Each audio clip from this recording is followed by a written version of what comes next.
ล่าเอ้ยคันมันสิไปก็ให้มันไปโลด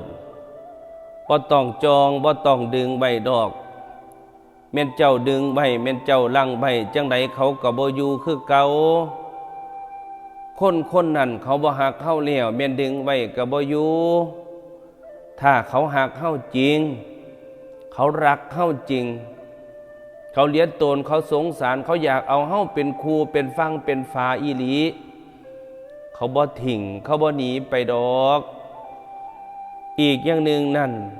ถ้าเขาฮักหลาเขาคงบ่เฮ็ดให้หลาเสียใจเขาคงบ่เฮ็ดให้หลาเสียความรู้สึกดอกอันนี้หลาฮักเขาหลาให้เวลาเขาลาให้โอกาสเขาและลาให้อภัยเขาเมื่อลาให้อภัยเขาหาให้ลาให้เวลาเขาก็บ่กลับมาดอกลาเอ้ยเขาไปมีความสุขกับคนใหม่แล้วถ้าเขาหักลาจริงเขาคงบ่เฮ็ดให้ลาเสียใจดอกเขาคงบ่เฮ็ดให้ลาเสียความรู้สึกขนาดนี้เป็นหยังล่ะเอ้ยล่ะต้องมาเสียความรู้สึกกับคนสองจิตสองใจแบบนี้คนสองจิตสองใจคนใจบ่ซื่อนี่มันอยู่นำเฮาใดก็บ่มีความสุขดอก